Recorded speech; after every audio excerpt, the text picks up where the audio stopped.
everybody, and welcome to the NLC. My name is Hitbrain, and I am joined by Aragon as we're getting ready to go into the second day of week 5 here. Aragon, how you doing? You all right, mate? Yeah, I'm doing really well, thanks, Hitbrain. I'm super excited to see how today pans out.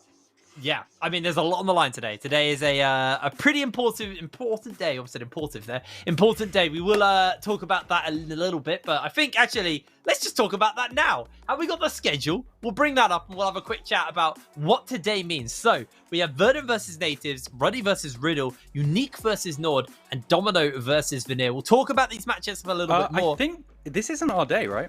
That's day one. That's day one. There we go. Yeah, I was like, wait, what is going on? What is happening? That's the wrong day. Well, we actually have very different games. We are starting with Riddle versus UniQ today. That is, I know that's our first game.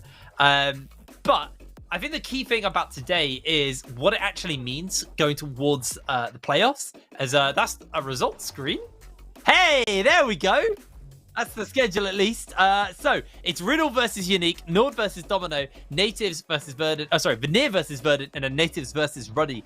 Key thing to take away from this is if the top 4 teams in the league right now all win today, they are locked into playoffs. And we still have 2 weeks of regular games to go. So that's 4 games where these guys will just be locked into playoffs.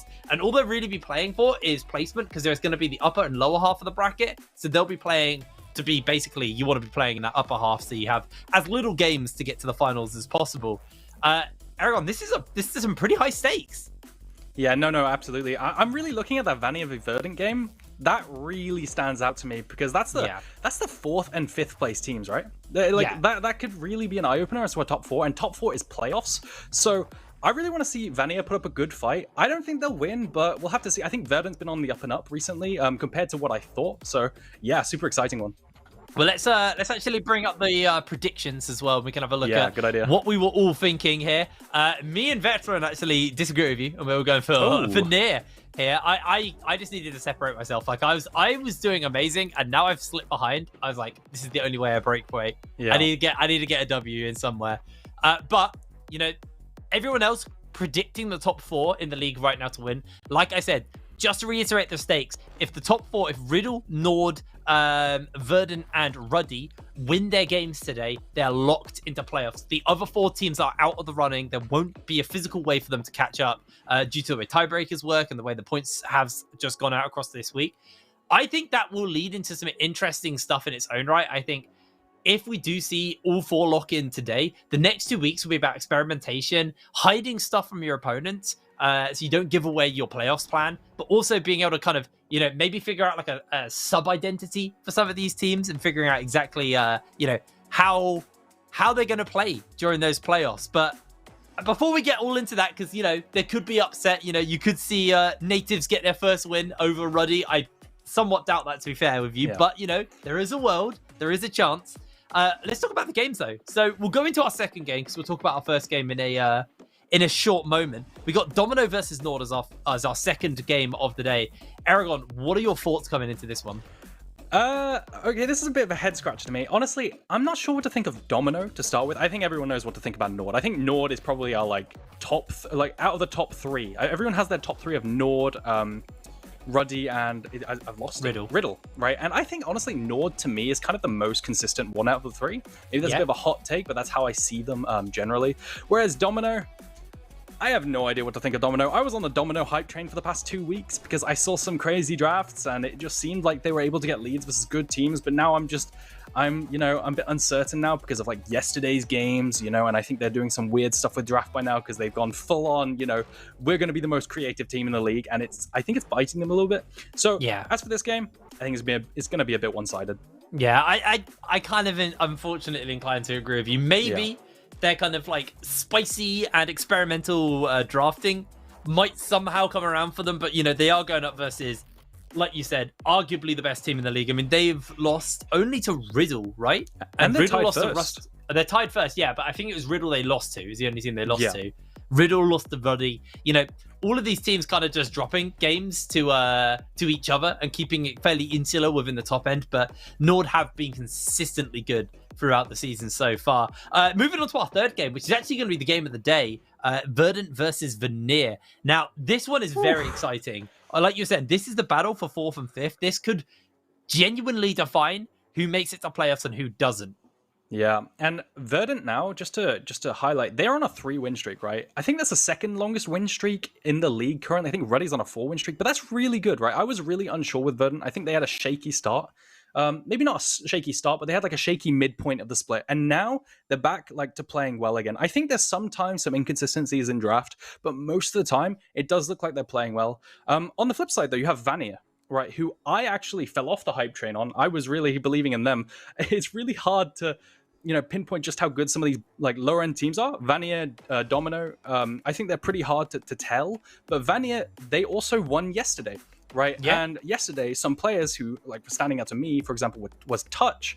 I think he was playing incredibly well, landing every single Naught hook. Also on the side of Verdant, you have a really cool matchup versus Vania with the top laners. I think you have arguably the best top laner in the league in Nilly, playing up against one who's potentially struggling, Lingui, right? So there's a point of contention there too. Yeah, I think that it's going to be a really fun matchup to watch, actually. We were looking at the games coming in today and we're like, oh, some of these are going to be quite quick games just on paper. They look like they'll be over fairly quickly. Then Veneer Verdant, I'm hoping we're in for like a 50-minute banger. I really, really hope we get delivered on that. We'll have to see when we get into that game itself. But yeah, I'm very excited about that one. But our 4th game of the day is going to be Ruddy versus Natives. It's a hard one to sum up because Ruddy have been looking very, very good. I think they've very clearly defined themselves as the 3rd best team in the league, potentially 2nd now that they've beaten Riddle as of yesterday. There is a world where an argument could be made for that, but purely off numbers, they are the 3rd best team in the league versus Natives, who haven't found a single win. They've got 5 games left this regular season. They are completely out of the playoffs running, so they only have 5 games left this season. Yep. And they still haven't been able to find that win. It's been a really hard season so far for Natives. Yeah, no, I completely agree. I think you can't beat around the bush. I think it's a case of trying to find like what you're gonna do, especially come relegations, right? You need to find an identity and get decent at it. Maybe try and pick up a win here and there, but that's your long-term goal. On the other hand, with Ruddy, yeah, I don't think this is gonna be pretty one-sided. I don't think there's a real chance they could win. Ruddy look really good, and I just want to highlight. I think we have some clips, right? I want to highlight a player on Ruddy who I was a bit low on come recently, but No Name. Right, these clips are of No Name finding really creative gank paths in their really big upset win yesterday versus Riddle, ending that 8-0 win streak, right? And I believe we have 3 clips where he just finds these really creative gank paths, punishes top lane where Banderas is on this like quote-unquote unpunishable pick in Cassante. They managed to find it with this Renekton and the Sejuani combination. But the big thing to me was No Name before this, in my opinion, was solo losing games. Right, in terms of micro, he was like, I always think back to this game on Vi, where I don't think he connected a single Q in the first 20 minutes, and he was just solo losing games versus, I think this was versus Nord, so it was good competition. But here he's really stepped up, and I think this is really integral to Ruddy's ability to play the game, right? And how high their potential will be, because if No Name is doing well, look at him, he's putting behind like the best mid jungle in the league. If he's doing well, I think the whole team can shine. No, I completely agree. I think No Name has, unfortunately been, I wouldn't say weak, but he has definitely been a bit of a sore spot for some of the games for Ruddy. And to see him now starting to find that growth and kind of find his place within the team and actually, being able to impact some of these players, Ruddy will look like a real force to be reckoned with. And getting towards playoffs, I'm very much still on the Ruddy hype train. I do believe, as much as Riddle and Nord have been definitively the best teams in the league, very hard to argue against that just when you look at the numbers and the performances they've had. I do think Ruddy are a team who could potentially come in and replace one of those teams in that finals. It's still, for me, a complete toss-up on who will make it. I got those 3 teams like pretty much definitively locked in as 2 of those 3 will be in that grand final. I guess we'll find out which one it is going to be. Anyway, let's turn our attention towards our first game of the day, and the game we'll be kicking it off with UniQ versus Riddle. So Riddle, fresh off their first loss of the season yesterday to Ruddy. Seeing those clips, it was very much No Name who was, enabling his team. On the other side, you got UniQ. They're 2-7. They've not been having the greatest performance so far. Kind of going with that storyline we've had for our bottom, 3 so far. It's not been the greatest show for them. It's not been the greatest season. What can UniQ do versus Riddle, who are now, maybe a little bit thrown off course by the fact that they lost that game to Ruddy. Yeah, I mean, it's really difficult, right? I think UniQ have been really struggling in terms of something specific in identity. I think that's a really big theme that I wanted to touch on for a lot of teams. By now, you should have some semblance of an identity, right? I think that's fair. Yeah. It's been 5 weeks. You should have a general idea of how you like to play, something you can fall back on, you know? For example, like when I play, I was like a top-centric team because I would play stuff like Renekton. But UniQ to me, they're really confusing, right? It feels like every week they're trying something new, and I don't like that. 5 weeks in, I think by now you have to have some sort of semblance. I thought we had an idea when they were constantly like blind picking Ornn for Nihus, because I believe at the start of the split Nihus was kind of struggling, right? I think he would play a carry and he would just get solo killed, you know. He would also play like enchanters, he would get solo killed. So when he was on Ornn, he had a lot less agency, but he was way more consistent. And last week, oh no, was it yesterday, sorry, they pulled out the Jace flex and sent Nihus on Jace, and I was just sitting there like, huh? Wait, this is like a complete 180. This is a lane you have to kind of play for, cover, shadow, give him resources, you know? Complete opposite. And it just didn't go well, right? And I'm not saying because it went well, it's bad. I'm saying it's just not a consistent way when like they've shown the best way to play. The best way they get results is when they have Nihus on this weak side and they play for other lanes. So I want to see them bring that back, and then that's their highest chance to win. I want to see angles for Sion, who's been on the rise. I want to see angles for more Ornn, and I want to see specific bans towards Banderas on these hyper carry picks, which can split push them to death because Nihus is on a tank. So stuff like Fiora and Camille bans, and then you like handshake a Sion Cassante matchup or something like this. I think that's the best play. I think that's a fair breakdown. Do you think Riddle were maybe experimenting yesterday when they played versus Ruddy? Probably not the smartest team to run an experiment on, but you know, do you think they were kind of looking at the season and being like, okay, we're pretty much at playoffs. Like it's going to be very hard for us not to make it to playoffs. I ran the maths earlier. I think there's only like 1 or 2 situations where they don't make playoffs. It might only just be that one. Do you reckon they were feeling so comfortable that maybe they're feeling now it's time to maybe play around? And you know, you've talked a lot about identities and teams having like an identity, but you know, you can't rely strictly on one style because then you easily get countered, especially when you get to the EMEA Masters and there'll be teams who have multiple avenues in which they can play the game. Do you think maybe Riddle were like, okay, maybe it's time that we figure out more ways around our like setup and the way we play? Do you think that was maybe on their mind why they were doing what they were doing? I mean, I feel like I could make like 20 points here, right? I think it's a really big topic. I think it's really difficult as well because last year we had a really, arguably one of the strongest teams to come out of NLC in Dusty, right? And I think Dusty could have made a really good run.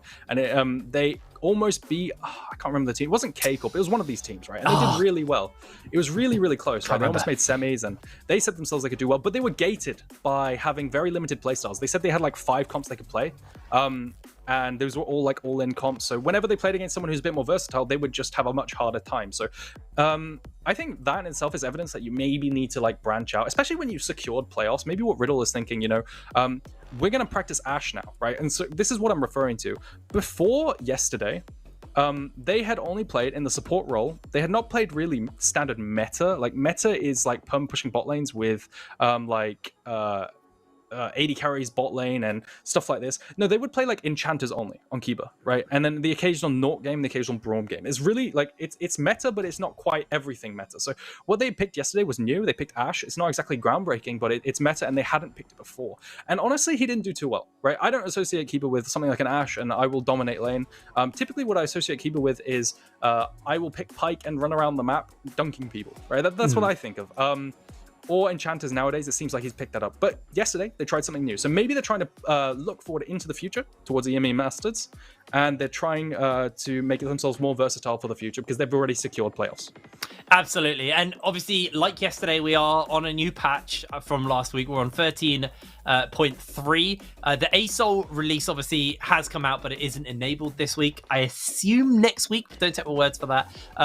A few key things. You were talking about Lee Sin when we were getting prepped for today. Also, the Annie changes. I've been playing 13-3. I haven't seen a single Annie in my game. I don't know why. I looked at those changes. I was like, oh my god, this champ is crazy. Like, Tibbers gets like, I think it's 75% AP scaling on his health now. He starts with 1300 health at level 6. I think it goes up to 3600 at level 16. Plus 75% of her AP as additional health. Tibbers is a tank in his own right. The shield is big now, but it reflects spells and magic damage as well. It's not just those physical hits. I don't know if we're going to see her. I know she's got a very high win rate. I don't know if the teams feel comfortable pulling something like an Annie out because it is quite different from what we've been seeing out of these mid laners. Yeah, I mean, I think we have seen it in the LCK and the LPL, right? As a flex, they've been picking at support and mid lane, I believe, flexing it. I think mostly in the LCK, but it did look decent, you know? Like, I've seen it 1v9 pop off. But yeah, because it's 13.3, we get a few new picks, right? We saw some yesterday. I think there's some new picks like Lee Sin that's really high win right now. I think Jarvan has potential, stuff like this. But does look like they're going to lock in the Ashe. This is the power pick that I'm looking at right now. It looked like Riddle were leaving it open. Again, you know, typically they banned it, you know, because they didn't want to play into it. But that's that big power pick. Other power picks I'm looking at right now is the Sejuani, which is actually banned. I tell a lie. The big three junglers are actually banned right now. So you're going to go down to the tier 2. Does look like they're going to lock in the premier bot lane in... that will get pushed in rather, but also hyperscales in that Zeri Lulu, and you can imagine that they're probably going to play against something that pairs off with that Ashe support, something that perma pokes, right? I was thinking Varus, but maybe Caitlyn, or so many bans. Everything's pinched, right? It's absolutely crazy. So another thing that could have been taken was Lucian Nami, but that's taken. So yeah, go ahead. I was going to throw out potentially you could just go Ashe carry as an option. They're obviously not going for that. They're going to pick up the Ezreal. You do now have that double poke. You know, Ezreal gonna love being paired with that Ashe. Just also helps kind of trim the wave so you can just farm his Q on it. We'll see what the answer is going to be. I'm assuming we're going to see a jungle here for UniQ as their final pickup. Just again, Elise, Sejuani have been banned away. So, you know, a bunch of these stronger kind of junglers have been picked up. Vi Wukong is up and available. Lee Sin as well. I think. Ooh, okay. So this is really confusing to me because Vi is incredible into Zeri, right? Because of the point and click, and that's usually the priority you see, and then you usually see Wukong Handshook on the other side. So I wouldn't be surprised to see Vi on Johan here. He was incredible on Vi in the first 2 weeks, but maybe they secure this blind pick for Banderas. I just realized that there's a 100% ban rate, I think, Fiora into Banderas, and now it hasn't been banned. So maybe UniQ have an answer into this Fiora. They did pick out Jace yesterday, which is it's a comfy matchup for Jace. Yeah. He can do fine, a little bit scary early, but that is a counter pick, so maybe they're going to go that way. I believe he has also played Gnar, so they're comfortable leaving it open, unlike every other team.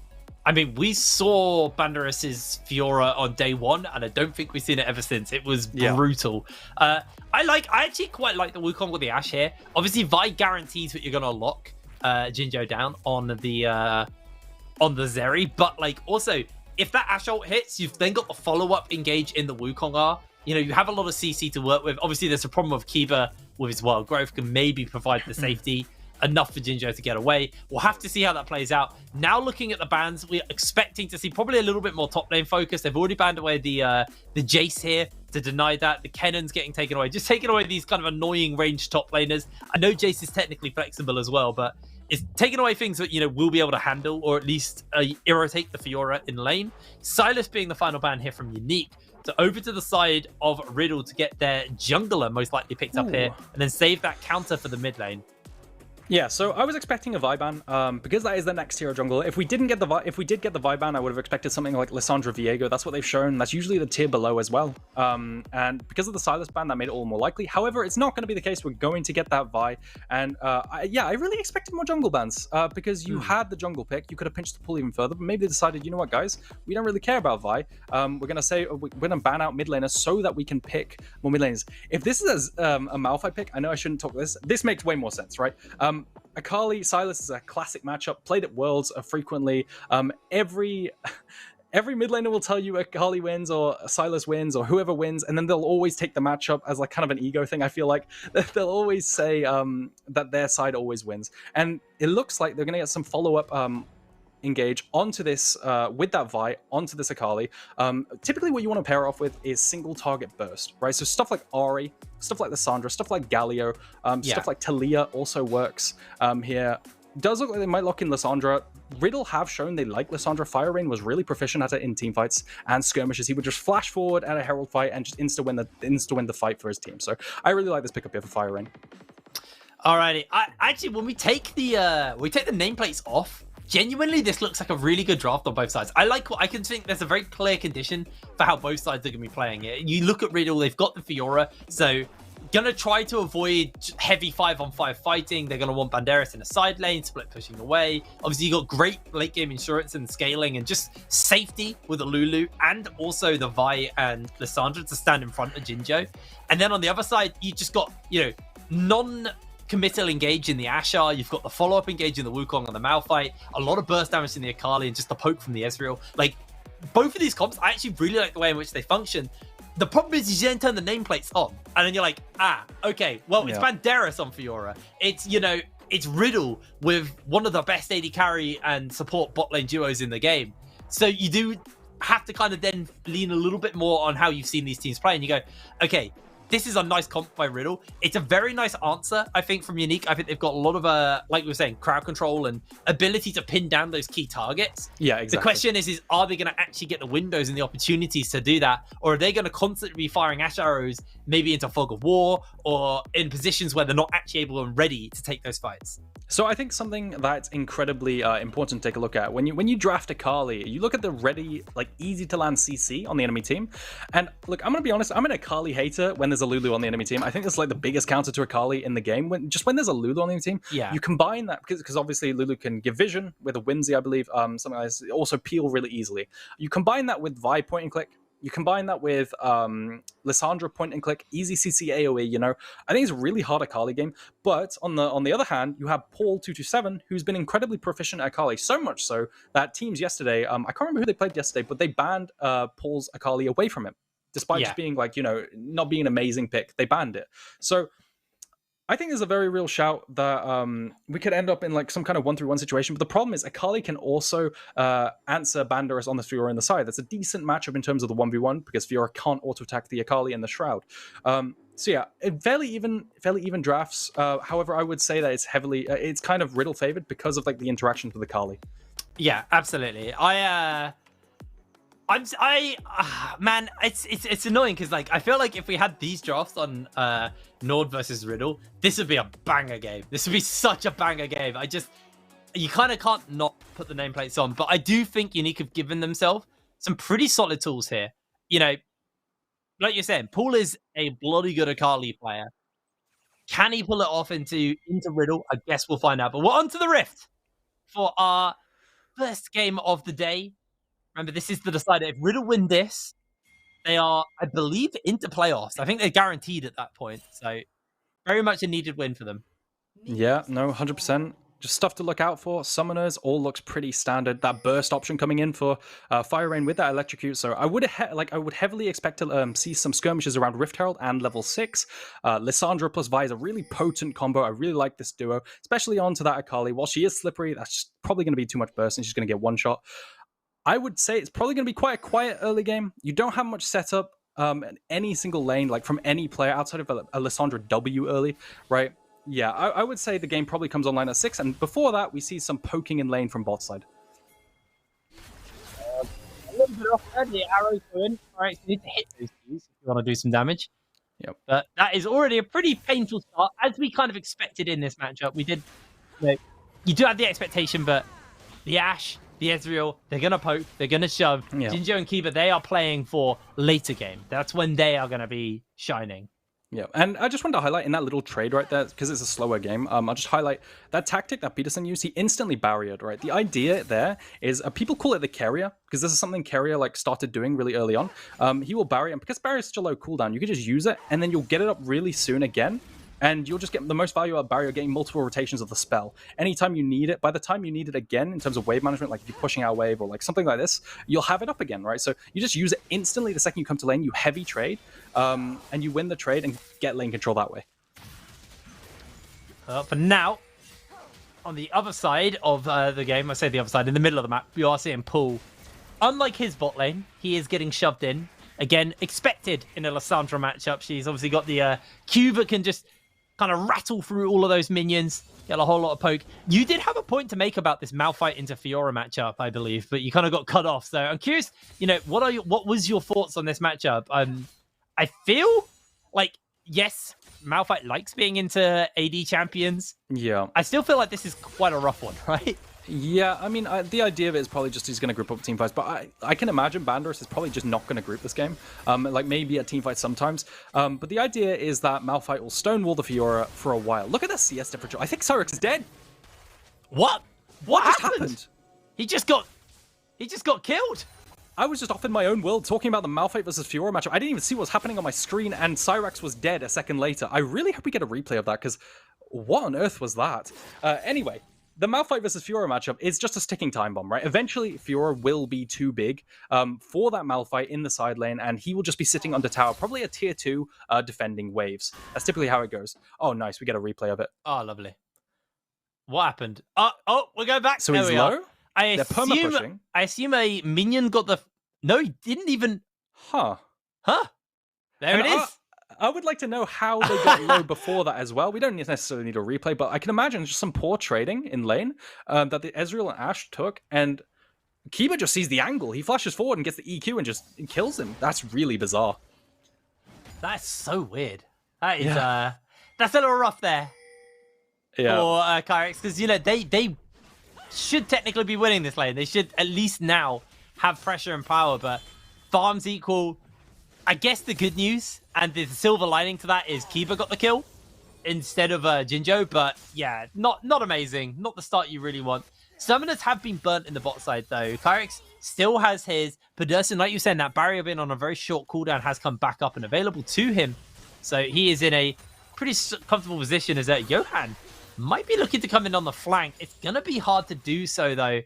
They're pretty safe with lots of slows and lots of tools to work with. Fire Rain isn't level 6, but he is thinking about rotating down, and the collapse is coming in. Pool has teleport, so I think this might just be a little bit too hard to go for that dive. They are going to shove it and maybe deny a little bit of farm to Cryex, but he is able to feel comfortable enough to walk back up and catch what he can of the next of this wave. Yeah, and you could see they were planning for it. Before the whole play happened, they were pinging the previous wave, pinging which wave they wanted to play on, and they tried to bring it down. Unfortunately, it just didn't look like it was going to happen. It looks like Kyrex and Peterson just sniffed something out. They decided, you know what, we don't want this, and they left. But good communication from Riddle to try and make it happen. It looked like Lissandra was prepared to drop a wave to make it happen too. So I like to see that. I like to see the roam potential, especially when you have priority from mid. Yeah, I mean, that's what you do. You get prio, you try and move out and use your advantage in other lanes. Unfortunately, doesn't really result in too much other than just pushing them back. Pedersen now get a little bit of damage off onto Jinjo. They are going to miss the W there. It does look like UniQ. Quite happy with that trade. Are just going to step away, but those minions are being a real nuisance right now to them. Yeah, absolutely. And I think... I'm a bit disappointed because I want to see Pedersen and Kyrex perm pushing under tower getting like plates, you know? I think that's the real value of this perm pushing lanes where you have the laning strength. But it's just not working out. Maybe I'm underestimating Lulu plus Zeri, but I don't think I am. I think there's a very real...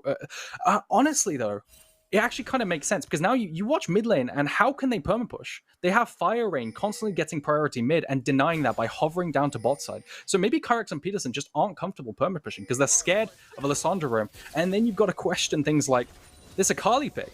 Does this Akali pick really fit with our perma pushing bot side? Because we can't perma push when we have an Akali because the Akali has no priority early game. It's a scaling pick. So I don't really like the pairing here. I think the draft doesn't really make sense. And just look at this pressure down towards bot side. They have to keep backing off as Fire Rain and Johan walk bot side. Yeah, this is actually just a big draft issue for them. They've picked this lane, and yeah, Fire Rain, Johan just basically always hovering bot lane. And for Jinjo, he's okay to go down a little bit of farm. I mean, he's literally down 2 CS at the moment. It's nothing major, but you know, even if this was a 20 CS deficit, he'd be okay with this because they're not actually losing plates. They're not losing too much off it. But he's doing this and staying equal in farm to Kyrex. That is not amazing, unfortunately. And again, not to really bash it on Paul, but this is what this is kind of a weakness in the comp which is being drafted by this. However, you know, he is now level 6. He's got that blasting wand. He's not going to always have prio, but we're going to see what he's going to be able to do with this Akali. Now that he's got that perfect execution lined up. Pedersen's also waiting in the wings. Isn't going to be able to find an opening as Fire Rain does use that E out, but that's on a fairly lengthy cooldown. I think it's 20 to 21 seconds at early ranks. So Fire Rain, you know, there are windows in which you can punish him. So 7 minutes 30. Everyone was moving up. You saw Peterson walk up after a recall. Does look like we're going to get a cross-mac here where Riddle opt for the Dragon early, decide they don't want to contest these level 6s of UniQ, and say, you know what, you can have the Herald because Wukong and Malphite is terrifying, right?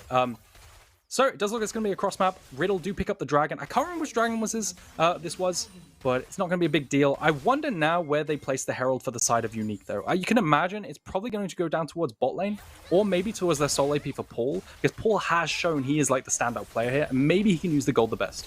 Yeah. This is actually a little crazy to see, but it's Riddle who are the first to get a plate in the bot side. Yeah. Off the back of everything that has gone down. Johan is getting invaded right now by Antwerp. Antwerp is actually quite slow on this, so it's smiteless. So he won't be able to actually finish this up. But Johan's actually not coming over to check, so he will get away with that camp. And then, probably looking for that reset. And I would like to see him go down in the mid lane and use that. Because, not mid, sorry, the bot lane. Because this mid, you're never really going to be able to get the hard shove to use that Herald without just like jumping in and throwing everything at Fire Rain. But Fire Rain's got ult, he can ult himself, he's got flash if he needs. Like, he has so many escape tools. It's going to be really hard to find a punishment that will stick here in this lane. No, completely true. If they do get an opportunity to use the Herald mid, though, I think they should. It's pretty hard for them to walk up and hit that tower in the first place, because they could just get collapsed on by a Lissandra and a Vi ultimate, like instantly pull the trigger. So I think this draft is going as expected, fairly slow. Riddle decided to draft something fairly slow rather than taking that Ashe again. They got it picked away from them, so they don't really have the tools to set any plays in any lane. Maybe we're going to see some plays out of roaming from Fire Rain, but I think this is pretty standard, and both teams are going to handshake scaling. I do think Riddle are favored when it comes to this, because they do have that Enchanter, in terms of raw scaling. Yes, you could say that maybe Nihus can get onto the Enchanter, but the way these teams fight, in team fights, the way the fight should play out, I think the engage from UniQ will just get peeled off, and then they have the scaling factor of the Lulu anyway. Yeah, no, absolutely. Well, currently 3 in the mid lane, so you can tell Riddle know that this Herald is going mid or bot. They know it's not going to go top lane, so they're looking to pressure there. Antwerp actually going to get himself caught out, has to throw the Cyclone down, and he can't even get the pink ward. That's now the ultimate burnt by Antwerp. They might be able to just get some immediate pressure on the bottom side, but the problem is Pedersen actually hasn't hit level 6 yet. There's going to be the ultimate by Jinjo, and Pedersen is losing so much HP. The flash comes out just to get him out the heal as well, but they're by Kayaks, and they've still got the ultimate for Johan to work with as Pedersen almost eats another W. Antwerp's just going to get a bit of damage off onto him as Kayaks getting chunked out somewhat here, but no ultimate available to them. Pedersen does have that level 6, but that is not the series of plays UniQ were looking for. Yeah, and this is actually really valuable, right? This chunk is really valuable because now this delays the Herald placement. Because Cyrex and Peterson actually have to recall now. They're going to be delayed on being able to even place it. They can't walk up with this level of HP. Look, Peterson has to recall, and now UniQ Antwerp just has to walk around, maybe look mid lane again, and or wait until his bot lane comes back. Cyrex, you can see he's on his own. I don't think this works anymore because Antwerp doesn't have ulti, so really weird set of events. I think Antwerp was so scared of being burst in one shot that he just decided he valued disengage more to make sure he survived to be able to place that Herald. But the way things panned out, he's going to be delayed on the Herald anyway. So I can imagine what's going to happen is there's just going to be a panic Herald eventually, which just gets cleared out. Yeah, I mean, it's I think about 2 waves off wearing off. He's running mid right now, just absolutely sprinting down towards mid lane. Maybe they're just going to try and place it down here, but it's so hard because Pool's under tower and they just don't have the pressure on the map anywhere, unfortunately. And I don't know where they're going to be able to use this Herald. Maybe going to make his way down towards the bottom side. You can see he's actually rotated over into that area. Johan's on the other side of the map. Is he okay? He's in a bit of danger. They don't have R on Pedersen, though, so he should be all right. Yeah. I mean, they're trying desperately to find engages, right? They fired a Pedersen R into mid lane. Does look like there's a dive going on to mid lane right now, and a flash coming out from Paul. I think this is a kill. Yeah, he's gonzo. Nothing he can do. Herald summoned in the mid lane, in the bot lane. In the meanwhile, Johan is going to try and make his way over. They do get the charge off, so they get 2 plates, but this comes at a cost of their mid laner's life. All of the attention they had. Nihu's missed the R onto Fire Rain, so he will be able to walk out from that one. Yeah. Really unfortunate series of plays. No flash coming out from Fire Rain, so it was actually just either a sidestep from max range. I don't know if it came out of Fog of War. There's no way of telling, but the cost of that, you lose plates now, and you are going to be delayed on your ability to stonewall Banderas. That's your one role this game, right? I guess in theory you could put Paul 227 in the side lane to match Banderas, but you don't really want to be falling behind this much, giving over 3 plates and missing an ulti like this, because now you lose any playmaking potential as well.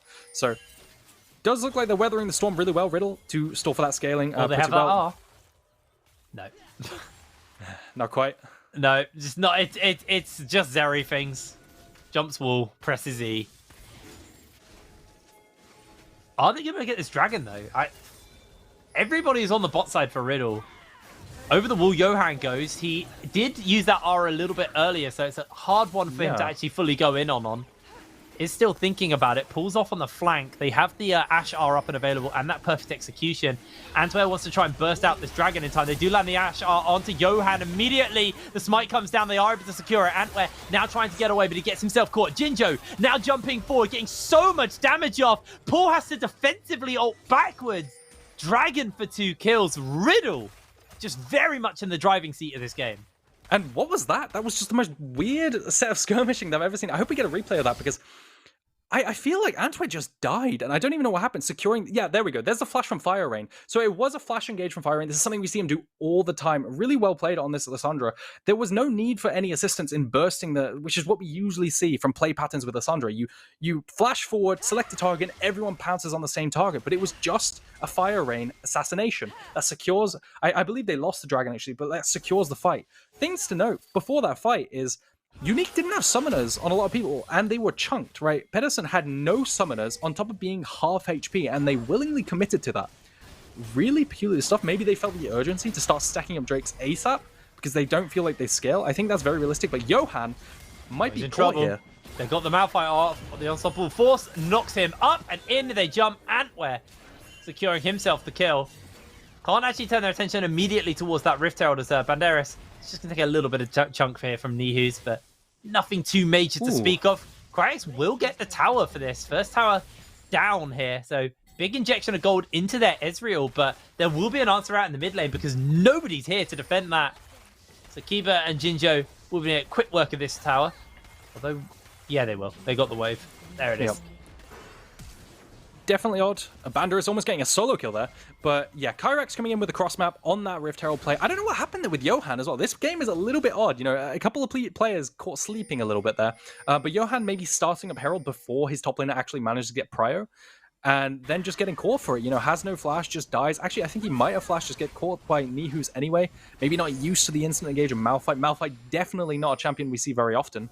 Then on the flip side, we also get Jinjo getting the mid lane turret, which is arguably one of the most important objectives in the game, right? So, well played by Riddle, managing to find the objectives. And Fire Rain getting free reign on here. Always slower, UniQ. Always slower on these side waves. Not managing to catch them in time with Nihus catching the waves. Really big there is not going to be able to chunk out this top lane tower. Bot lane tower does still stand as well, but with this mid down, Paul, who was already struggling with being shoved in heavily, he's just going to have to be on that side lane. But the big problem is now is they did get that lovely kill onto Johan, but they didn't feel comfortable to hang around because Fire Rain and Kiba were in the area, same with Jinjo. So they didn't pick up the Herald, and Riddle are going to be able to get this one. True Shot Barrage, not going to be in range to steal this one away as Banderas is actually looking to try and take out Pedersen. They're going to chase in. They've got the knock-up. He's just perma-CC'd. Has to R away to safety. As maybe Johan's thinking about the chase, but without the R available, did just use it. Not going to be able to go for that one. Has the Rift Herald in pocket. We'll see if he uses it here to take this tower, or if they try and take a different tower with it. Yeah, you can just see how bloodthirsty Johan is right there. He was considering diving under that tower with the backup of Kiba on this Lulu. And can I just say, Kiba on Enchanters, I'm really impressed. Like, back in the day, I think last year, I don't know why I said back in the day there. Last year, Kiba on these Enchanters, I believe he played on Astralis, and he just didn't look amazing. But now, you know, he looks completely comfortable on them. Like, absolutely, completely comfortable. I guess that's what happens when you play, like, 5 weeks straight of an Enchanters. But now he looks as comfortable on Enchanters as he does on those hard engaged champions, like Nautilus. So, really good stuff there. Managing to peel the perfect execution off in time onto Banderas there. So, really good props.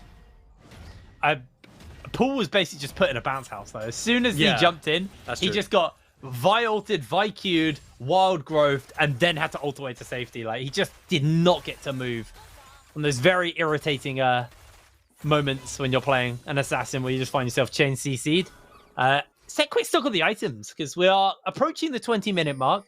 Fire Rain 5 stacks on his Rod of Ages. Still got a bit of ways to go. Everybody's starting to finish up their first items. Johan with the Cleaver in the inventory. Obviously, the changes to Chemtech, Chemtech Chainsword. Yes, the Chemtech Chainsword, Yes. obviously changing the vibe build somewhat. Ash Arrow? As, people prioritize that. Good. Ash Arrow comes in. They land all of the follow-up. They catch him with the knockups. True Shot Barrage goes wide. Antware gets the next one. There's the stopwatch. Fire Rain flashes and ease out. That is Lysandra Gaming. Yeah, that is Lysandra Gaming, but I will say that's a fairly big resource investment, right? Yes. I guess he will commit to finishing that Sonya soon, so it won't matter too much, but that is a lot of resources found. And now Nihu's manages to unstoppable the ultimate, but he will get followed up on by this assault battery. Cease and desist. That's the Will he one. drop it? I think he's too tanky. It's so hard to kill him, unfortunately. He's gone full armor, and sure, you get the armor shred of the W, but like it's not going to get through that. This is the replay at the top side. It's basically Fire Rain standing still and being invulnerable the whole time, and then flashing and Eing out. Like a lot, like you said, though, was used. They used the Ashar, which is on a relatively short cooldown. It is almost back up. The True Shot. They used the Cyclone. I don't think they used the Perfect Execution from Paul. They might have, but their cooldowns are relatively low. And Riddle going to get themselves their second dragon. True Shot's a little bit too early to steal that one away. They're aware of what's going on, though. And UniQ now down 3,000 gold. To be honest, it feels like a bigger lead just because of the amount of pressure that Riddle had. The gold lead doesn't fully represent actually how far ahead Riddle feel. I think other aspects of them having a lead is stuff that you can't really tell too well. The fact that Fire Rain managed to get such an early Rod of Ages and get that stacking so early, you typically want to look to make sure it's stacked by like 24, 25 minutes. He's probably going to get it stacked by about 23. He's already a 6 stacked, a stack per minute. So really good stuff there. It does look like he's going to have it be really strong for these upcoming Dragon fights, especially third Drake, which is super important. It does look like he will flash for that too. They were managed. This is what I was concerned about, right? When I said resources used, it meant he would have no flash for the upcoming Dragon fight, but it didn't look like he was even needed there. He just went back on sidewave allocation duty, and now he's got 2 items, 7 stacks on that rower, almost stacked, definitely going to be stacked for the third Drake, and in 3 minutes time. And the big thing as well is he's got a level lead over Paul. When that rower fully stacks, he gets another level. He'll have a 2-level lead over Paul once that rower's stacked in the next 3 minutes. So, sorry, he's already got a 2-level lead over Paul. He's going to have a 3-level lead over Paul. Very close towards that level 16. I believe around that time, around the time the rower's finished, he should get that finished up for himself. Should be that level 16. So all the points in that glacial prison for himself to use. Or Frozen Tomb? I can't remember which one it is now. I get all of the Freljord frozen lockdown abilities. I don't know. I think it could be either, honestly. They both sound right. I think it is Frozen Tomb or Glacial Tomb. Something like that. Yeah, it is, because Sejuani is don't quiz me on these. I'd get 0. She's Glacial Prison. That's what she is. There we go. Oh, bye-bye, Fire Rain. Gonna back out. There we go. Still that level lead, like you mentioned. Is this just an individual gap, Piprain? It looks like this is just an individual gap. If you look at all across the board, the gold, thank you, observers, showing us the gold, but it's all CS differences as well. Like 20 CS lead top side, 20 CS lead mid, 25 CS bot lane, and jungle CS lead. It just seems like they're outclassed individually, rather than anything like spectacular happening, which is expected with their draft, but still really impressive to see. And most importantly, there's a 3 CS lead in the supports as well. So True. Really making a massive well done, gap Kiba. there. Well done, Kiba. Kiba, honestly, just getting that many wards. He's just making it work for himself. Definitely going a bit rough for the side of UniQ. Again, though, they do still have pretty good tools. Even, yes, scaling is going to be a problem for them. They do still have those tools where if Riddles find themselves taking maybe a too greedy of a fight, the chain CC that can come out with the Malphite, with the Ash Arrow, and the burst capability available to them is still something that Riddle need to play respect for. And I think that's what Riddle are doing. I think if this was a different comp, they would have a much more kind of assertive set on the map right now. I feel a lot of these tier 2s would be under threat, if not down. But I think they're paying respect to, they don't want to overreach their mark and then basically throw their gold lead just for kind of like a bit of an ego play. Oh, okay. Sorry. I got distracted by a lot of pings coming down. I was worried because the camera wasn't on the pings, so I was really scared of what could potentially be happening. But it does look like it was just pinging over Crab. The teams decided, we want to contest this. Riddle, Kiba here, getting Asher. I was wondering if that was going to come out there, followed by a Malphite ulti. But it doesn't look like it connects, and we're just going to go back to recalling, getting more wards. Kiba's probably, they're all probably thinking, how can we get as strong as possible for this next dragon? That's typically what the game comes down to these days. Maybe we can complete this next item. I want to highlight that Nihu's, their primary tank, is full armor, okay? And this typically wouldn't be that relevant, but that is a really fed Lissandra. On top of that, a lot of true damage coming in from Banderas, not as relevant here, but also Jinjo, sorry, I forgot his name, new player. Jinjo, with that Zeri, also does a decent amount of magic damage, right? So he might just get shredded after his ultimate. I'm a bit concerned for his like sustainability. He's half built towards team fighting without Frozen, but also half built towards hiding that, holding that side lane. So a little bit concerning there. Does look like everyone's going to come out on the map now. Dragon in a minute. Let's see how this goes. Yeah, I feel there's almost a world where I feel like Riddle might just give it up and just look to contest the 4th dragon. Mountain Soul, luckily for UniQ, isn't the most impactful dragon. Obviously, you know, the resistances and the shield is a bit of a pain, but it's not completely the end of the world as Antwer finds himself getting caught here. They're going to throw everything in onto Johan to see if they can get him out, but not going to be able to connect, and that slow coming in pretty big. Fire Rain takes the E, charges in. The 2-man knockup throws down. They do get the Ashar off, but in comes the teleports for the follow-up. Already, they are on the run, and Jinjo is deleting health bars. Fire Rain doesn't fully follow over the wall, but the health bars are just incredibly low on UniQ. They need to back off, and it will be a give on the dragon. And Jinjo just finding the ability to just stand there menacingly, not scared at all, 1v4ing under the enemy turret was really impressive, to be honest. I wouldn't be able to do that. I would be way too scared to walk up and do that. But I guess he identifies that, you know, UniQ have no cooldowns left. I can do this. I can just unleash hell with DPS and just keep going. Doesn't manage to find any kills in the end, but I think this just goes to show the level of appeal that Kiba's bringing. You know, that Moonstone coming out. Unfortunately for Riddle, what went wrong there was they weren't managed to like find that reset with that Lissandra passive. I don't think Fire Rain managed to find that ultimate onto the Ashe, because Johan and Fire Rain did go on the same target, which is exactly what you're supposed to do. Whoa. Very close right there. Banderas, I think he's just gonna finally engage. He's just gone. Oh, he's just assassinated Pedersen. Nothing he can do. Ghost popped super quick. Cryax loses a lot of HP as well in response. Paul made look to come in onto that. Gets himself the E onto Banderas. They missed the true shot barrage. Johan now chasing Paul. May need to look to run away as Antwer buys himself a bit of space. The teleport's coming in. They're going to chase him down with the ultimate. And everybody makes sure that down goes the jungler. This should just be Baron now over the Riddle. And the name of this game and the name of Riddle's team comp is single target burst. You have the Furor ultimate on one target, you have the Vi ultimate on one target, the Lissandra on one target, which turns into Lissandra passive resets. And they're playing towards it. Everyone's on the same page, they go for the same target, and they're playing their composition out flawlessly. Really, really nice stuff coming in. And it just, again, I don't want to kind of be beating on an old horse, you know, beating a dead horse and all that, but Paul just has had zero impact this game. In fact, his impact has been negative. They gave up too much pressure in mid. It allowed them not to get an advantage in the bot lane. And every fight, just because of the single target CC, he is unable to do what Akali needs to do. He's got the damage in his items right now to be able to one-shot people, but level 14 to level 17, Fire Rain will pop him. He's got an entire item over his counterpart right now.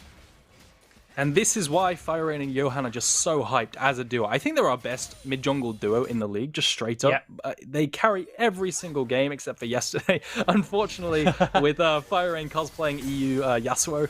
But, you know... Wait, where did his health bar go? He just hit a W and EQ from Cryax. Ow. I mean, like, he's 3-item Ezreal. This is the point where Ezreal does do a serious amount of damage. Johan? Johan? He's taking zero damage. He's taking absolutely zero damage, though. Oh, there we go. A little bit more to follow up. They're going to keep the pressure onto him. The Nihus misses the R. In comes Fire Rain. And that is the end of Cryax. Paul on the flank. Too slow to the fight. He is out and he has no team to work with. A double kill for Jinjo. Banderas is trying to see if he can solo out Paul, but Paul missing Shuriken, flips back and finds himself the assassination. Flashes over the wall away from Johan. He needs to get this E to clear the distance. He's not going to be able to find it. Johan finishes him up. And Riddle, they're in the base. This is probably just going to be the GG over to the side of Riddle. Paul finally being able to find some impact, but it's just too little, too late. There's the ace. Tower number 1 goes down. Tower number 2 will be quick to follow. Pedersen cannot defend this one at all, as Fire Rain will make quick work of him. True shot coming in. Jinjo not taking enough damage. Cryax being chunked on top of the fountain. And they're just going for the glory kills here. Nexus exposed.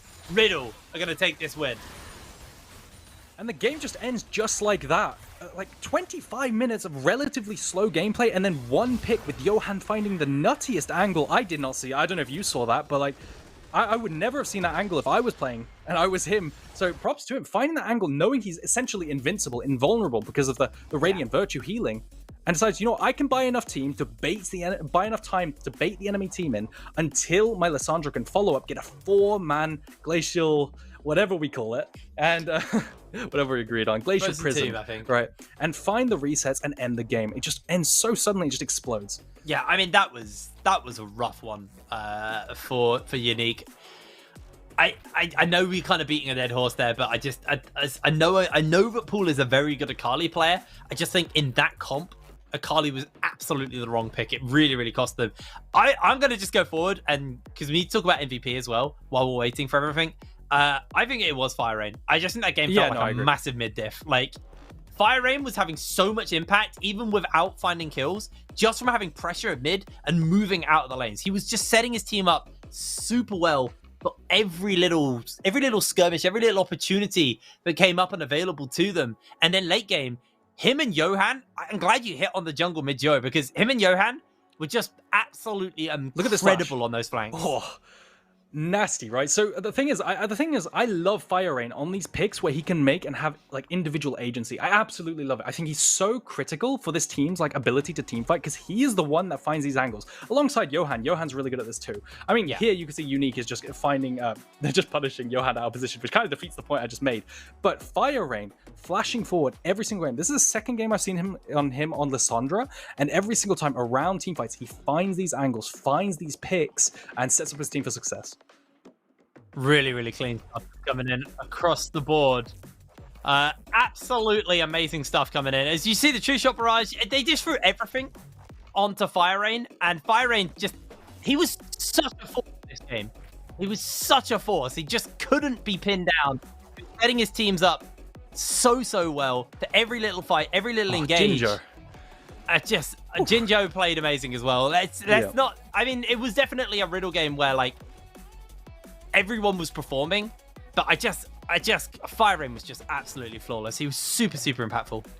And every single Johan Vi ultimate, every single one always feels like it has impact, right? Like, often when you see lower-end teams pick Vi, they'll Vial, and it'll just be like, what are you doing? You know, this doesn't turn into anything, but look at this angle. Johan's fighting the enemy team, baiting for his teammates for, I don't know, it's like solid 15 seconds, right? Knowing he's invincible until then, which buys time for Fire Rain to come round here, find that pick onto the Ezreal and Peterson, and all these resets, and then there's just no way to play.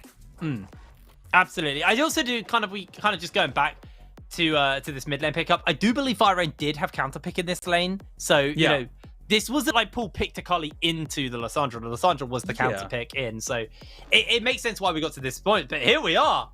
Paul himself. How are we feeling, mate? How you doing?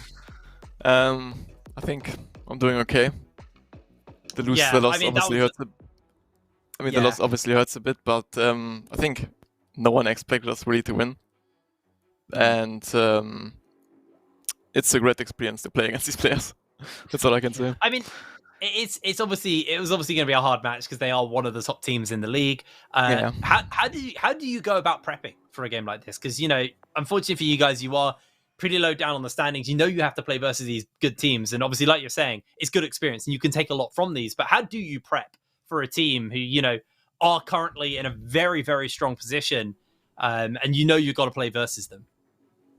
I think it's pretty hard to prep against teams that are like that much better, because we are also like a team that doesn't like have that much time to put into the week. We obviously talk a lot about draft and think about what we can do, how we can actually like do things and start to play the game. Like, for example, with these Ash picks, but in the end it didn't really work out, and the enemy team just read our game state and read what you wanted to do and just played better than us. Yeah. Just referring to your picks, right? You said like Ash and stuff like this. Something relating to that. When I was a pro, right, what I really valued was having like an identity on team. I touched on it like the pre-game show. What would you say your guys' identity is? Because like last week you were like blind picking Ornn, you know, and this week you're using Jace Flex. It feels like you're kind of ping-ponging between identities a lot. Like, what's going on there? we didn't. Yeah. Am I misremembering? Or No, I could don't. be. Like, I don't think we have like our direct identity yet. I think we are still looking for it, even though it's pretty late into the split. It's very hard for us to find. We practice a lot, and we actually like try to find it, but we're not quite sure what we want to play. But I hope it will get better in the future, and I think we will find our playstyle soon. I hope you do. I really do hope you do. Paul, thank you very much for joining us for this interview. And hopefully, we'll be speaking to you on the winning side of the interview next time. We'll see you later, all right? All right, bye-bye. Bye-bye. And I believe we have our second interview ready. Kiba. Hello, Kiba. mate. How are you doing? You all right? Yeah, I'm doing okay.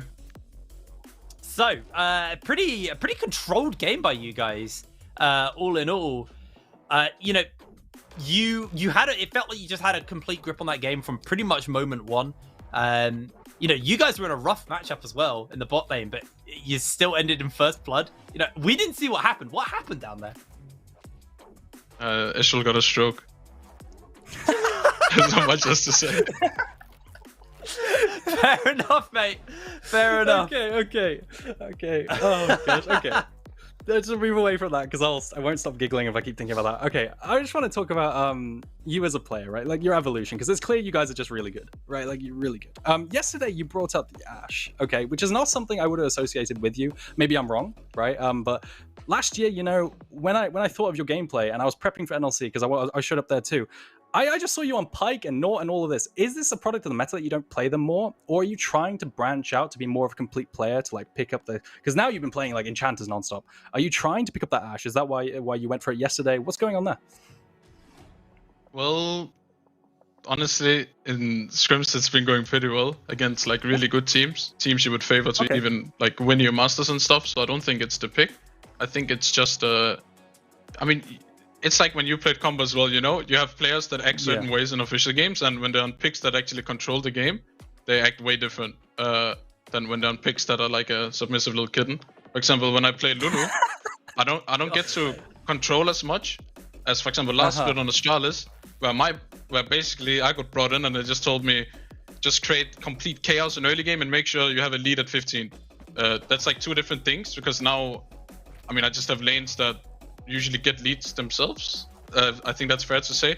I think yesterday was like an anomaly though, because that game exploded at 5 minutes.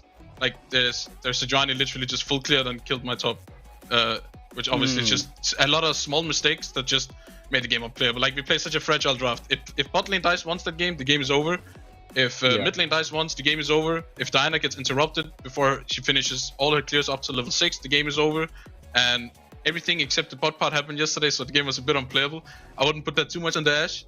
But also, I think playing these kind of picks versus like some players is just not worth it, honestly, because I think Denvoxen and Nash are, the only bot lane where I'm like, I'll just match their scaling, because I think they're competent enough to not get too far behind, Like, if you played that lane versus these guys today, it would have looked a lot different. Like if these matchups were swapped and they were playing the Zeri Lulu, it would have looked a lot different compared to like us playing it right. And I think that's just some respect you have to put on some teams. But at the same time, we kind of played. You've seen all the drafts we've done so far, and I think we haven't really put ourselves out there yet. Like try and be a bit uncomfortable, because I do think you won't get better if you just sit and play the same stuff every game. Now I say this as we just played another Lulu game, but yeah, that was the main intention with yesterday. We wanted to try and be more out there, like in scrims, because in scrims we are exploring with like a lot of different picks, and we want to try and do it in official games as well. But yesterday, Roddy were just good. We had a bad day, they had a good day, and they beat us on it, right? So that just kudos to them, to be honest. It also teaches us a lot more than just winning slow games with 5 kills in 30 minutes every week. Yeah, I think that's fair. So, kind of now looking towards playoffs, because I believe this game has now locked you in for playoffs. Obviously, there's still a little bit of movement and whereabouts you'll be in those playoffs, but realistically looking towards them now, what is the prep going to look like over the next couple of weeks? Because you've still got 2 regular weeks of the season to go. So that's 4 games of official matches where you can now actually look at them as prep, almost look at them as scrims in a way towards playoffs. You know, what is that going to look like for these next couple of weeks then? More exploring, I think, and being more comfortable. Like, for example, this game we just played now, I think we did a really good setup for the second Herald, but we misunderstood what we wanted from each other, and that resulted in, well, I mean, I don't know if you guys remember, it was when Johan was like 1v4, it was because we messed it up, like, we didn't fully, like, we need people to shift. Like, I wanted Lisandro to go bot, but Johan wanted Lisandro to stay mid, and Zeri goes bot, but we didn't really communicate that properly, so it just ended up really weird. But stuff like that, we need to get out of our system, and then hopefully just keep trying to get better and hopefully be more consistent, because I feel like we show some certain inconsistencies when it comes to neutrals sometimes, and I want to try and fix that. Again, like I'm referring back to yesterday, I think like Ruddy, I think Ruddy's the only team besides us that understands tempo. I think Nord does as well, but Nord does it in a kind of weird way where they just brute force a lot. Where I think like Nord waits for you to come into them and run it down, but I feel like Ruddy makes you run it down into them. Does that make sense? Like that's the difference. So I think if you want to remain at the top, I think it's very important that we get these things out of our system, these small mistakes, because it actually means a lot versus like competent teams. So yeah, also, that's what I hope we get out of the rest of the split. Honestly, super insightful there, Kibo. Lovely speaking to you, really mate. Congratulations on the win, and good luck with your games coming up. Not that they really matter anymore for you guys. So we'll see you at playoffs, all right? See you later. Thank you. Yo, what a lovely guy. Yeah, honestly, honestly, a lovely guy. that was so funny. That was super insightful and very self-aware as well. You know, he's willing to rip on the NWAD carry a little bit, but also willing to go. Yeah, we also make mistakes ourselves, and not overly confident, but confident enough to be funny. Anyway, we should probably throw to a break. When we come back, we'll be back with our second game of the day, which is going to be Domino versus Nord. So we'll see you in a moment.